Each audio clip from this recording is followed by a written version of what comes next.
जय हिंद। नमस्कार साथियों, आप सभी लोगों का मोस्ट वेलकम है आज के इस नए क्लास में।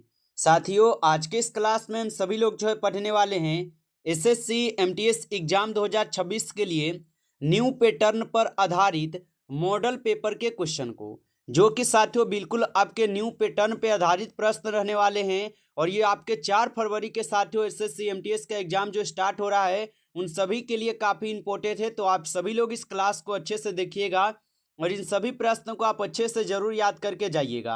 तो चलिए फिर क्लास को स्टार्ट करते हैं। उनसे पहले यदि आप इस चैनल पे पहली बार जुड़ रहे हैं साथियों, तो आप इस चैनल को सब्सक्राइब कर लीजिए और सब्सक्राइब करके आप ऑल नोटिफिकेशन को ऑल पे दबा के जुड़ जाइएगा, जिससे कि जब भी कोई नई क्लास हो सबसे पहले क्लास का नोटिफिकेशन आपके पास साथियों पहुंच सके। तो आप इस चैनल को सब्सक्राइब कर लीजिए, साथ ही साथ आप इस क्लास को भी साथियों लाइक जरूर कर लीजिएगा। तो चलिए क्लास को स्टार्ट करते हैं और देखिएगा साथियों क्वेश्चन क्या दिया गया है। साथियों क्वेश्चन दिया गया है भारतीय संविधान सभा का उद्देश्य स्पष्ट रूप से किसमें वर्णित है। चलिए बताएंगे साथियों। ये सभी क्वेश्चन साथियों काफी इंपॉर्टेंट और सिलेक्टेड क्वेश्चन है जो आपके पेपर में साथियों 100% पूछे जाएंगे। तो आप अच्छे से इन सभी प्रश्न को याद कर लीजिएगा और बताएंगे साथियों भारतीय संविधान का उद्देश्य स्पष्ट रूप से किसमें वर्णित है। तो याद रखिएगा साथियों, ये प्रस्तावना में वर्णित है। ऑप्शन सी लगा रहे हैं तो सही जवाब है प्रस्तावना में वर्णित है। अगला नंबर क्वेश्चन देखेंगे साथियों कि प्लासी के युद्ध का तत्काल कारण क्या था। चलिए बताएंगे साथियों कि प्लासी का जो युद्ध हुआ था आपके 1757 में, इसका तत्काल कारण क्या था। तो आप सभी लोग याद रखिएगा सिराजुद्दौला द्वारा अंग्रेजों की फैक्ट्री पर आक्रमण हो जाएंगे। ऑप्शन सी सही जवाब है सिराजुद्दौला द्वारा अंग्रेजों की फैक्ट्री पर आक्रमण हो जाएंगे। अगला नंबर प्रश्न यहाँ पे है कि मानव शरीर में रक्त का थक्का बनने में साथियों सहायक होता है। चलिए बताएंगे कि मानव शरीर में रक्त का थक्का बनने में सहायक होता है साथियों किसका। तो याद रखिएगा आप सभी लोग प्लेटनेस का होता है। ऑप्शन सी सही जवाब है प्लेटनेस का होता है, याद रखेंगे। अगला नंबर क्वेश्चन है कि भारत का यहाँ पे पहला आम चुनाव कब हुआ था। चलिए बताएंगे साथियों। ये सभी question most VVI objective question है साथियों, जो आपके पेपर में 100% पूछे जाएंगे। तो आप अच्छे से इन सभी प्रश्न को याद करके जाइएगा और बताइए भारत का यहाँ पे पहला आम चुनाव कब हुआ था।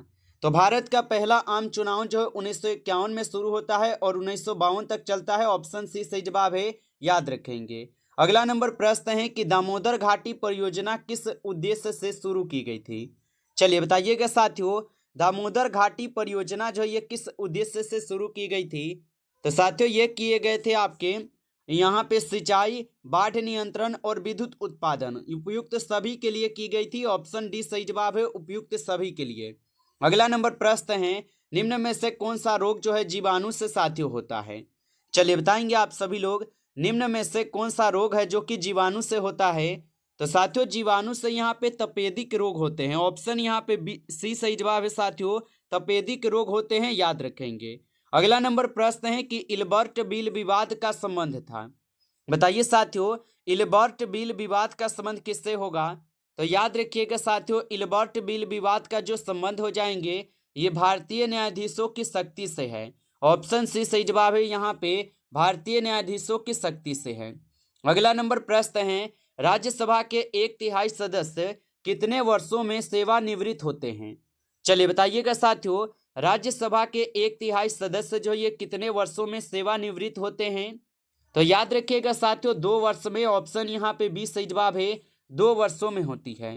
अगला नंबर क्वेश्चन देखिएगा कि प्रकाश संश्लेषण की प्रक्रिया मुख्यतः किस भाग में होती है। चलिए बताइएगा साथियों कि प्रकाश संश्लेषण की प्रक्रिया मुख्यतः किस भाग में होती है। तो याद रखेंगे साथियों ये पत्ती में होती है। ऑप्शन सी सही जवाब है पत्ती में होती है।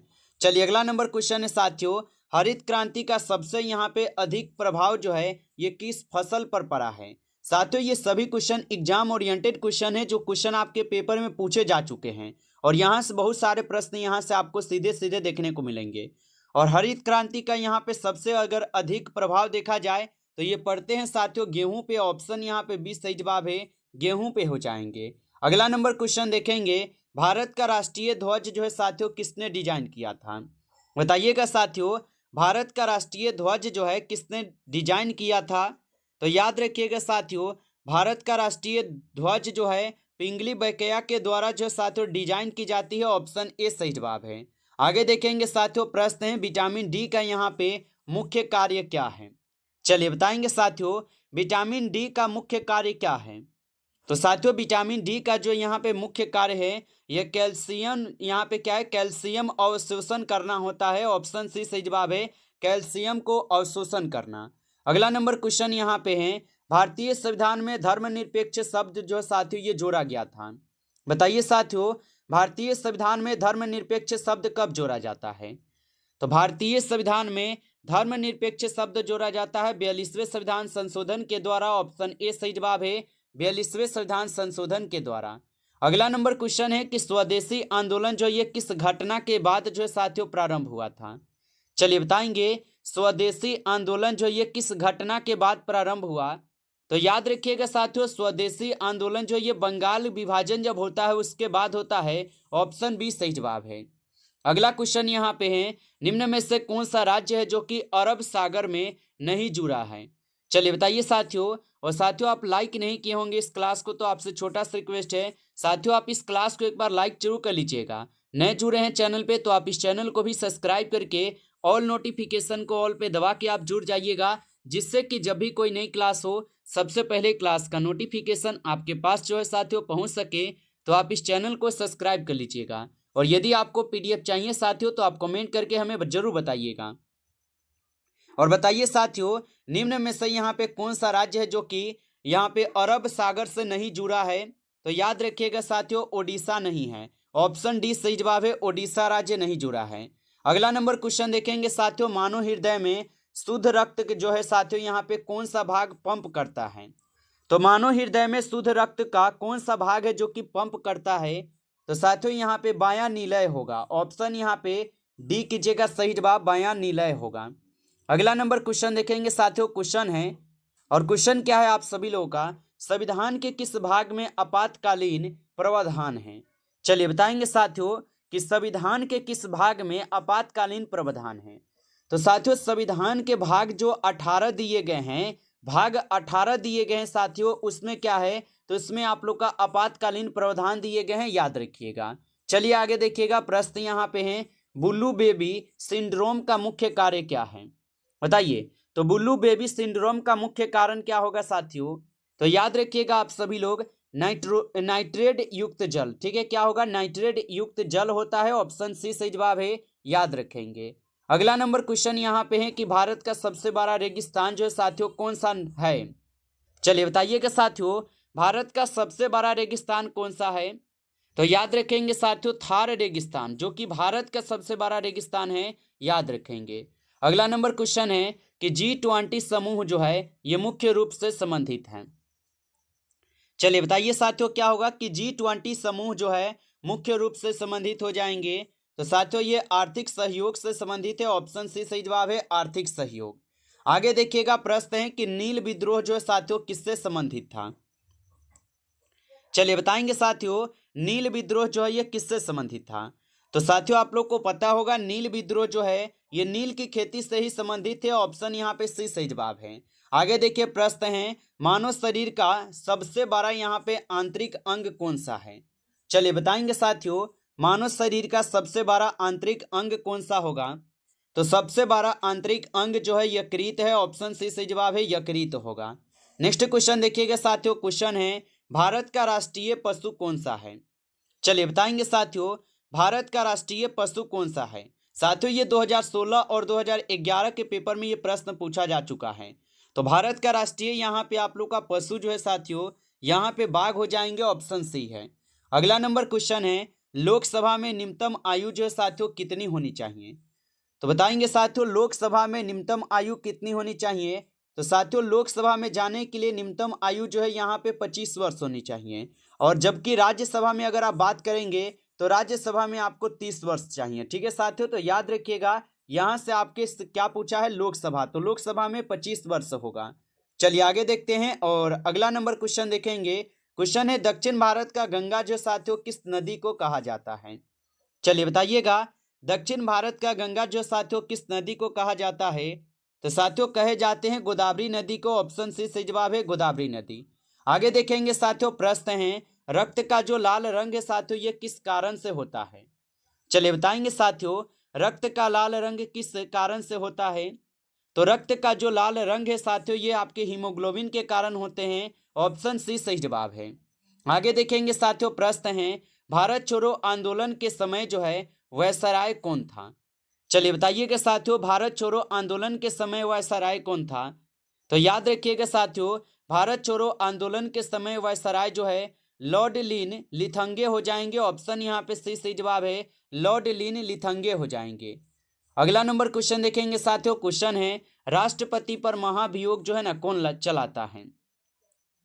चलिए बताएंगे साथियों, तो राष्ट्रपति पर महाभियोग कौन से अनुच्छेद में है? तो अनुच्छेद 61 में आप लोग को पता होगा कि महाभियोग लगाए जाते हैं राष्ट्रपति पर। और ये कौन लगाते हैं? तो याद रखिएगा साथियों, संसद के द्वारा लगाई जाती है।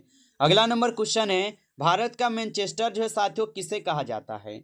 चलिए बताइएगा आप सभी लोग, भारत का मैनचेस्टर किसे कहा जाता है? तो अहमदाबाद को साथियों भारत का मैनचेस्टर बोला जाता है। ऑप्शन सी सही जवाब है। अगला नंबर क्वेश्चन है कि ओजोन परत जो है ये किससे सुरक्षा देती है? चलिए बताएंगे साथियों, ओजोन परत जो है ये किससे सुरक्षा देती है? तो ओजोन परत जो है साथियों ये पराबैंगनी किरणें से सुरक्षा देती है। ऑप्शन बी सही जवाब है, पराबैंगनी किरणें। आगे देखेंगे साथियों, प्रश्न है भारत का सबसे छोटा राज्य जो है क्षेत्रफल में कौन सा है? चलिए बताएंगे साथियों, भारत का सबसे छोटा राज्य क्षेत्रफल में कौन सा होगा? तो याद रखेंगे साथियों गोवा। गोवा जो ये क्षेत्रफल में भारत का सबसे छोटा राज्य है। आगे देखेंगे साथियों, प्रश्न है मौलिक कर्तव्य जो है कुल कितने हैं? चलिए बताइएगा साथियों, मौलिक कर्तव्य जो है कुल कितने होगा? तो मौलिक कर्तव्य कुल 11 है। ऑप्शन यहाँ पे 20 सही जवाब है, 11 है। याद रखिएगा आप सभी लोग। अगला नंबर क्वेश्चन है आपका कि आर्यभट्ट क्या था? चलिए बताएंगे साथियों, आर्यभट्ट जो है ये क्या था? तो आर्यभट्ट जो है एक उपग्रह है। ऑप्शन सी सही जवाब है, उपग्रह है। अगला नंबर क्वेश्चन देखेंगे, भारत का यहाँ पे राष्ट्रीय पक्षी कौन सा है? तो भारत का राष्ट्रीय पक्षी सभी लोग को पता है मोर है। आगे देखिए प्रश्न यहाँ पे है कि ईवीएम पार्ट का यहाँ पे उपयोग जो है साथियों किया जाता है। चलिए बताएंगे आप सभी लोग, ईवीएम पार्ट का उपयोग किया जाता है। तो ईवीएम पार्ट का जो उपयोग है ये चुनाव में होते हैं। ऑप्शन यहाँ पे सी सही जवाब है, चुनाव में।